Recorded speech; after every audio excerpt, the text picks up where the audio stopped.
Olá novamente, minha amiga, meu amigo do canal Raciocínios Espíritas, tudo bem? Eu sou o professor Danilo Cruz, novamente estou aqui de volta no canal para que a gente possa continuar nossos estudos, já caminhando para o fim do primeiro volume do livro Sabedoria do Evangelho. Esses livros maravilhosos escritos por Carlos Juliano Torres Pastorino, e nos trazem referências ímpares a respeito do nosso processo evolutivo e como ele é simbolizado, metaforizado no momento da vida, da encarnação do nosso amado Mestre Jesus. Então, Pastorino pega os evangelhos que contam a história da vida de Jesus e, em parceria com outros textos, com outras leituras, com as epístolas de Paulo, com o Ato dos Apóstolos, o Talmud, a Mishnah e outros tantos livros, para referendar essa perspectiva de que Jesus, sendo o nosso modelo e guia, tem, portanto, uma vida modelar. Ou seja, é a nossa referência para o nosso próprio processo evolutivo espiritual. E hoje nós vamos explorar 3 capítulos pequenos, são pequenos, por isso a gente vai juntar em um vídeo só 3 capítulos, porque são muito pequenos, então dá para a gente realmente falar sobre eles, né?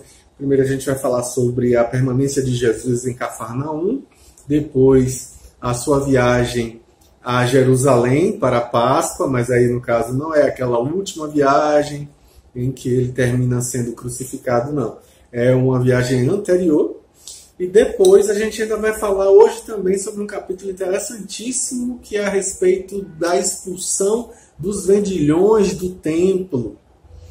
Olha, hein? Quanta coisa interessante aí para que a gente aprenda, quanta coisa curiosa, para que a gente perceba, né, onde é que a gente se robustece, onde é que a gente cresce, como é que a gente amadurece e o que é que a gente pode aprender com essas referências todas. Então, Pastorino começa com o capítulo A Estada em Cafarnaum, que ele vai trazer lá do Evangelho de João, capítulo 2, versículo 12, onde João diz assim: depois disso, desceu ele a Cafarnaum com sua mãe, seus irmãos e seus discípulos, e não ficaram ali muitos dias. Acabou, é isso aí, basicamente.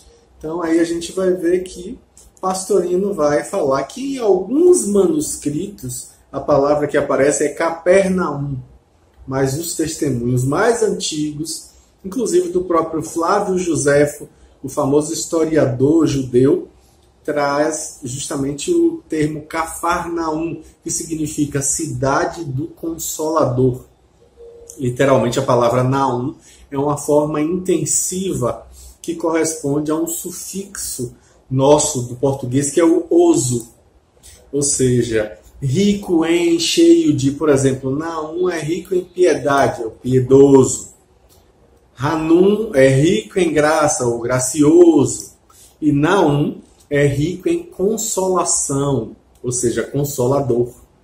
Não tem o oso aí no final do consolador, né? Mas Cafarnaum ficava na margem leste do lago de Tiberíades. Jesus, então, desce de Caná, ele estava lá nas bodas de Caná, lembram disso, na semana passada? Que está mais ou menos a 200 metros acima do nível do mar, para Cafarnaum, que fica 200 metros abaixo do nível do Mediterrâneo. Então, está lá embaixo, né? Então, com ele veio toda a sua família. A citação de Maria e dos irmãos de Jesus confirma que, na verdade, o casamento de Caná, aí, no caso, as bodas de Caná, foram um elemento de relações de Maria que levou os seus parentes por conta disso. Então, dos irmãos de Jesus, nós conhecemos 4, pelo que está escrito no texto bíblico, né? Tiago, José, Simão e Judas, conforme Mateus capítulo 13, versículo 55, onde se diz também que ele tinha irmãs, mas ele não cita o nome das irmãs. como eles vieram aí no caso, vieram os discípulos de Jesus, André, João, Pedro, Filipe e Natanael ou Bartolomeu, como prefiram chamar ele. Não se demoraram muito tempo em Cafarnaum. Eles ficaram lá, na verdade, apenas alguns dias, preparando-se para seguir adiante para Jerusalém, a fim de comemorarem a Páscoa, que é o próximo capítulo que a gente vai ver já já. Então, a descida do local do encontro, né, a questão do casamento, aí, o canhão apontando para o céu, o jardim fechado, que é a Galileia, para a cidade do Consolador, simboliza aí, em termos metafóricos, a nossa necessidade de levar a consolação recebida do alto para a planície da vida. Justamente para alcançar aqueles que, embora não estejam ainda maduros, também têm fome de luz, também têm sede de luz. Então, quem encontrou a luz deve levar essa mesma luz ao que estão em trevas.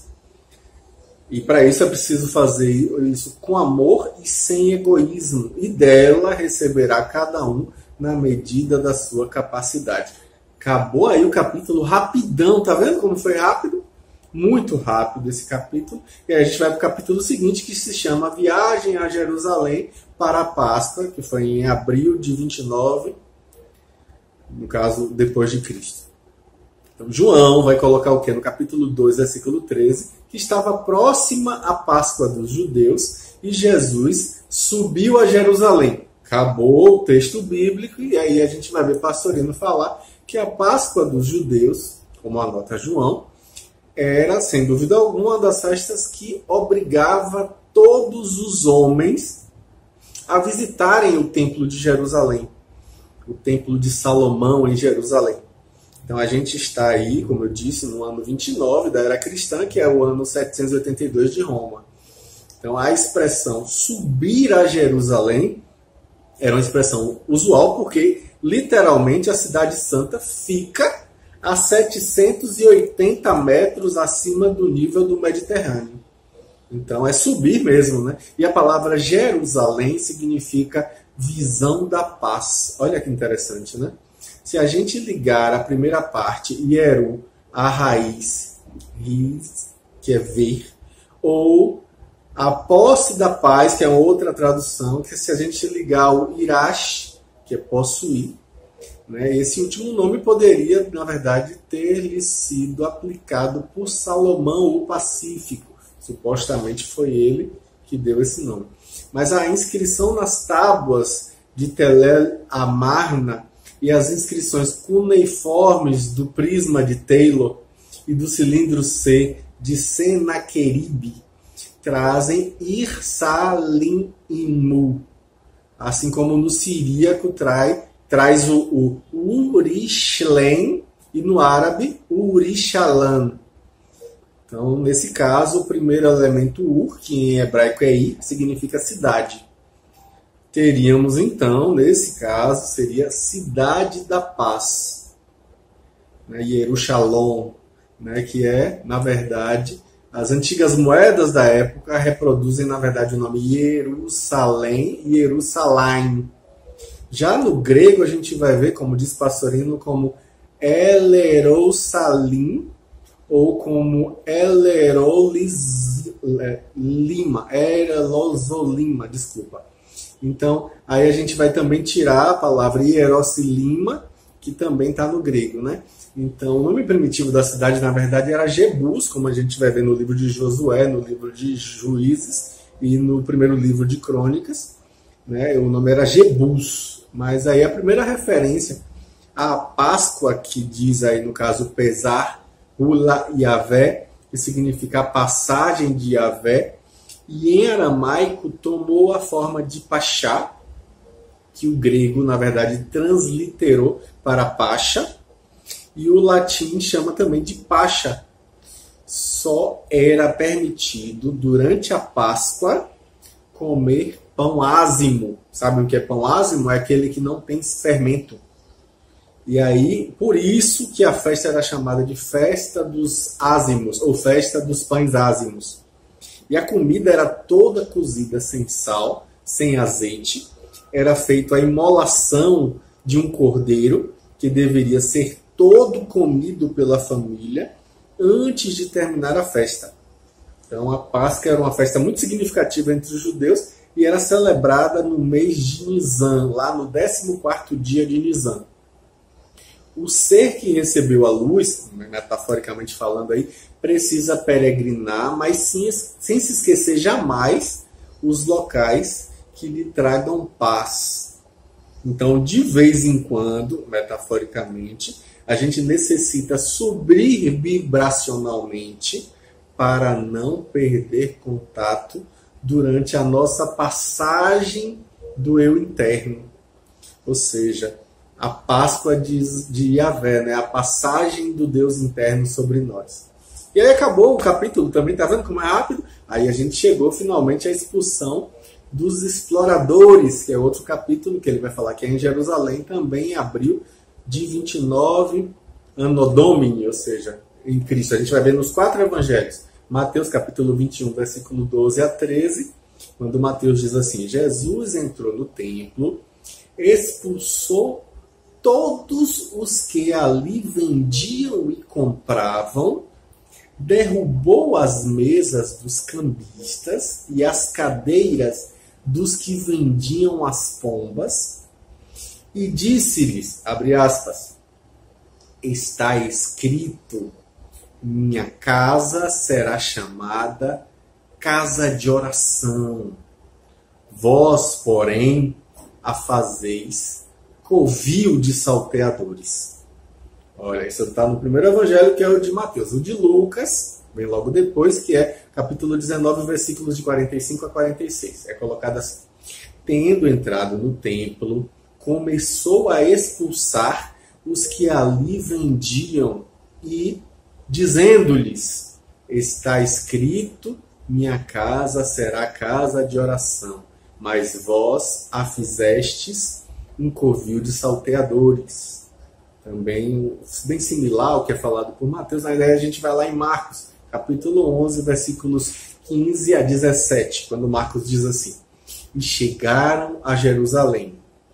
Entrando ele no templo, começou a expulsar os que ali vendiam e compravam, e derrubou as mesas dos cambistas e as cadeiras dos que vendiam as pombas, e não permitia que ninguém atravessasse o templo levando qualquer objeto, e ensinava dizendo, abre aspas, não está escrito que minha casa será chamada casa de oração para todas as nações, mas vós a fizestes um covil de salteadores.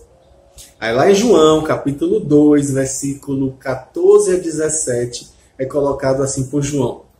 Encontrou no templo os que vendiam bois, ovelhas e pombas, e também os cambistas sentados.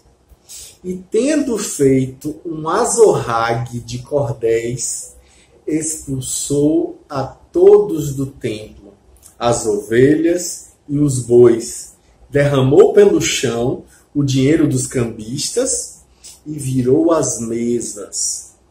E disse aos que vendiam as pombas, abre aspas, tirai daqui estas coisas, não façais da casa de meu pai uma casa de negócio, fecha aspas. Então se lembraram seus discípulos do que está escrito, abre aspas, o zelo de tua casa me devorará, fecha aspas.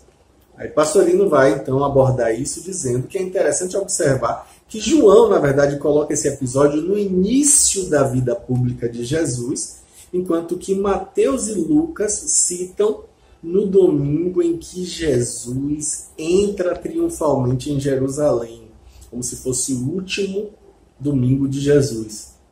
Enquanto Marcos coloca isso na segunda-feira seguinte pela manhã. Mas quando é que aconteceu isso realmente? Ou será que a cena, na verdade, se repetiu 2 vezes? É uma pergunta interessante, né? Então não dá para a gente solucionar essa questão com a segurança absoluta, como aponta Pastorino, mas, ao que parece, inclusive como pensam muitos intérpretes, muitos exegetas, que a razão está, na verdade, com João, que a coisa começou lá no início da vida pública de Jesus, no libelo acusatório da quinta-feira seguinte, a última acusação, que é finalmente, Mateus vai falar no capítulo 26, versículo 60, é a de que Jesus falara da destruição do templo e de sua reconstrução em 3 dias. Ora, aí a gente vai ver que se o episódio tivesse se verificado 4 ou 5 dias antes, que se recordava de havê-lo ouvido dizer isso, os 3 evangelhos sinóticos só falam, na verdade, de Jesus em Jerusalém nessa época. Os 3 sinóticos são Mateus, Lucas e Marcos, né? É natural que, por comodidade, eles tivessem colocado aí a ida de Jesus para Jerusalém nesse episódio, né? Então, os vendedores, na verdade, permaneciam no ádrio do templo, que é o hieros, que é o único local em que poderiam penetrar os gentios, ou seja, os não-judeus. E não dentro do templo, que obviamente só os judeus, né, poderiam estar ali. Então o que é que a gente vai ver? Que alinhavam-se as mesas no pórtico, como de uso das vias públicas, e vendiam-se ali bois, vendiam-se ovelhas, pombos, farinha, bolos, vendia-se incenso, óleo, sal, vinho. E além disso, também a gente tinha os cambistas. O que é isso, cambista, Danilo? Aqueles que trocavam dinheiro, as dracmas gregas e os denários romanos, por ciclos judeus. Ou seja, eles faziam aí a questão do câmbio do dinheiro, né? As únicas moedas aceitas como ofertas eram ciclos judeus, então eles faziam isso. E a troca era feita com ágio, o chamado cólibos. Então todos, vendedores e cambistas, na verdade, contribuíam aí com certas percentagens para os sacerdotes, para o rabi Simeão ben Gamaliel, né, o famoso Gamaliel. Ele se queixava dos altos preços extorsivos que eram cobrados pelos vendedores do templo por conta desse ágio. Então a gente vê que Marcos anota ali no seu evangelho que Jesus protestou também contra a travessia do templo carregando pacotes. Ele falou ali que se incomodava por conta disso. E esse costume foi condenado, inclusive, no Tratado Baracote, no Talmud, né, que é um livro que eu citei no começo do nosso vídeo. Então, com efeito, a gente vê que para evitar uma volta grande, o povo se acostumou a carregar suas cargas atravessando o templo de leste a oeste. E aí, Jesus critica isso, e Marcos é o único evangelista que traz as citações completas, por exemplo, a de Isaías, lá no capítulo 56, versículo 7, segundo 70, né, ele diz o quê? Minha casa será chamada casa de oração para todas as nações, a citação completa, e a de Jeremias, que está lá no capítulo 7, versículo 11, quando ele diz, né, que, na verdade, ele vai exortar os israelitas a melhorarem as suas vidas, né? Porque se eles continuassem a roubar, se eles continuassem a matar, se eles continuassem a mentir, entrando no templo com seus crimes, esta casa que é chamada de meu nome se tornaria a vossos olhos um covil de salteadores. Olha aí, hein? Então, um outro argumento também que está a favor de João aí colocando essa expulsão dos vendilhões do templo no início da vida pública de Jesus é que o fato se constitui, na verdade, uma confirmação das palavras do João Batista, quando ele dizia que entre vós está aquele de quem não suspeitais. João, lá no capítulo 1, versículo 26, ele coloca esse dado, né? E também a profecia de Malaquias, no capítulo 3, versículo 1, quando ele diz assim, ó, que depois disso, o anjo do testamento que esperais impacientemente fará a sua aparição no templo. Ou seja, segundo João, aí a gente vai ver que Jesus faz um chicote de cordinhas, né? Ele usa inclusive o diminutivo, né? Cordéis, para exortar os animais a saírem dali, né? Enxotá-los dali. E ele não poderia fazer isso com carícias, obviamente, né? Mas aos homens ele dirige uma palavra candente e ele derruba as mesas de onde caíam moedas dos cambistas e ele vai empurrando as coisas. E aí a gente precisa lembrar o quê? Que para uma ação desse tipo não houve qualquer necessidade de um milagre. Jesus não precisou fazer milagre para fazer isso. Então a intervenção repentina e inesperada, com autoridade, desconcertou aquelas pessoas que ali estavam e eles obedeceram sem reação porque estavam inibidos pelo espanto.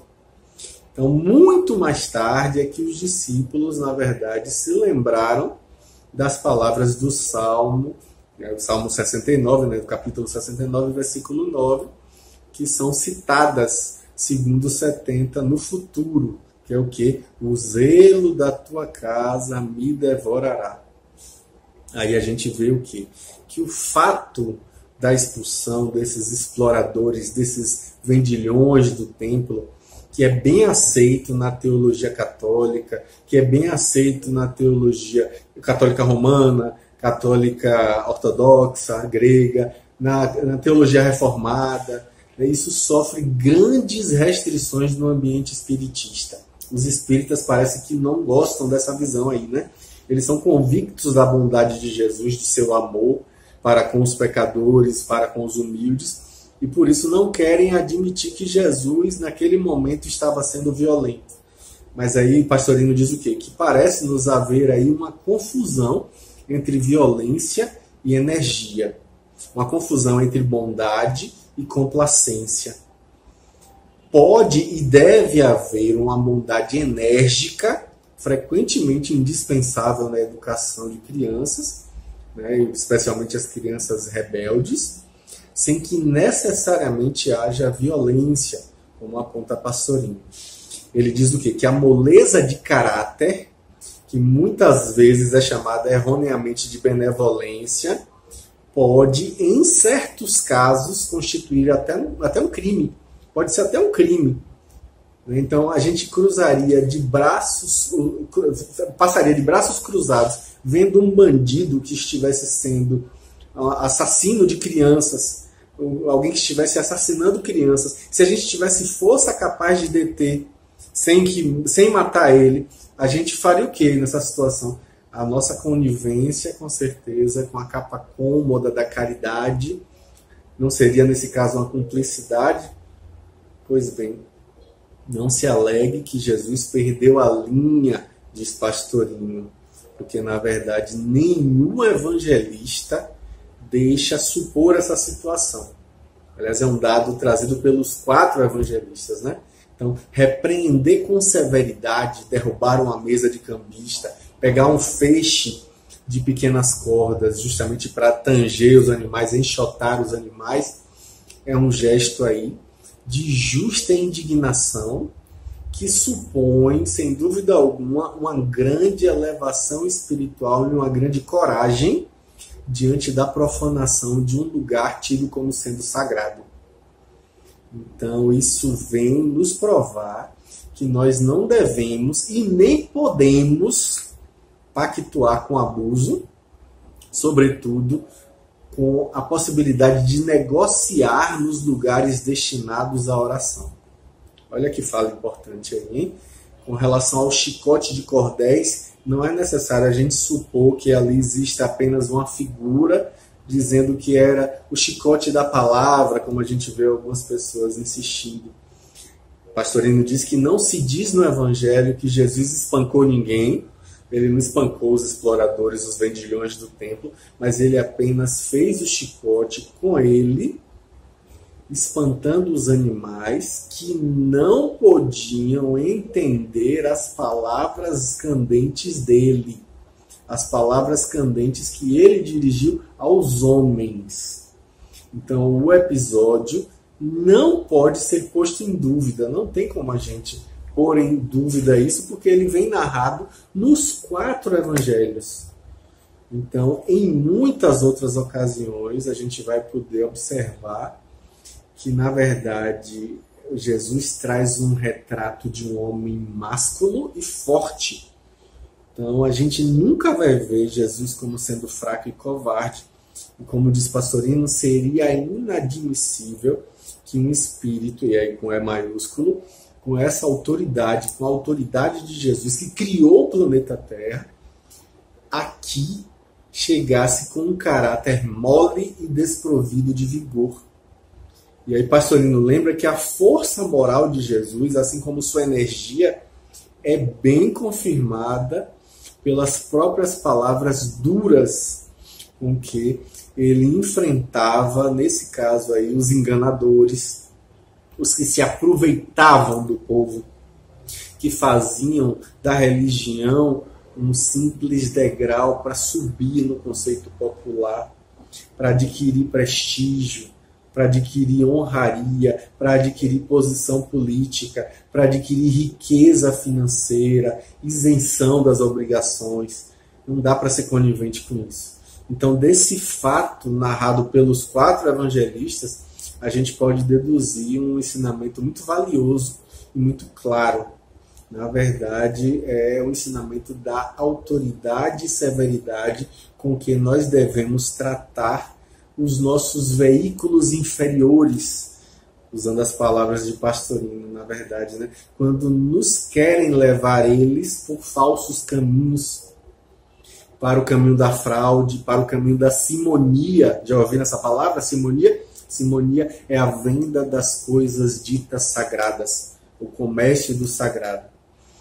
Pastorino lembra que a individualidade não pode consentir que a personalidade transforme o templo de Deus, o templo de nosso Pai, em um covil de salteadores. Não pode consentir que a gente transforme o templo em um lugar que se acoitem os vícios e enganos, a hipocrisia, a venda das coisas que devem servir para o sacrifício à divindade. Então, o Pastorino vai dizer que a gente não pode vender o nosso espírito por favores em benefício de nossa comodidade, por favores em benefício do nosso conforto.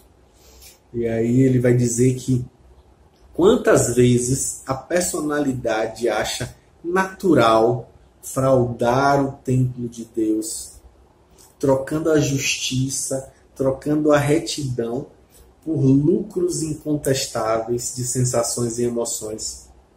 Quantas vezes nós permitimos que a nossa animalidade assuma aí, nesse caso, o papel principal nas nossas vidas, acima mesmo da espiritualidade? Quantas vezes ainda nós consentimos em constituírem os nossos veículos inferiores um aglomerado de vendilhões e de exploradores das coisas sagradas, que vão inclusive tentar comprar prazeres sórdidos com sacrifício de nossas potencialidades, que são sem dúvida alguma sacrossantas, seja nas sensações, seja nas emoções, seja no intelectualismo, muitas vezes viciado. Então, como diz Pastorino, Jesus nos ensina a agir com prontidão, a agir prontamente, com rapidez, com energia, com autoridade, com severidade, com zelo, mostrando-nos que nós jamais podemos compactuar com essas profanações do templo de Deus em nós. E aí Jesus vai trazer justamente que, se necessário, a gente precisando que a gente use de um chicote de cordas para expulsar o animalismo, para expulsar a covardia, para expulsar o comodismo, a falsidade, a agiotagem dos cambistas que terminam trocando o reino dos céus pelos bens da terra. Aí Pastorino vai dizer que frequentemente esses vendilhões internos sacrificam as riquezas imperecíveis por gozos momentâneos e ilusórios, que vão nos atrasar a caminhada e vão aprofundar no solo pelo qual nós caminhamos os espinhos dolorosos que nós colheremos nas estradas futuras. Então o Pastorino vai dizer o quê? Que energia sim, rigor, intransigência, autoridade irretragável, dureza incomplacente, com todos os veículos inferiores que devem servir ao espírito, com E maiúsculo, e não escravizá-lo a seus caprichos, né?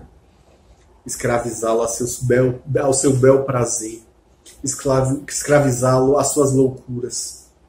Então, mesmo sem violência contra eles, é preciso que a gente jamais fraqueje nem amoleça, porque a energia deve ser varonil e autoritária. Olha que visão interessante, né? Quanta coisa a gente tem para aprender, né?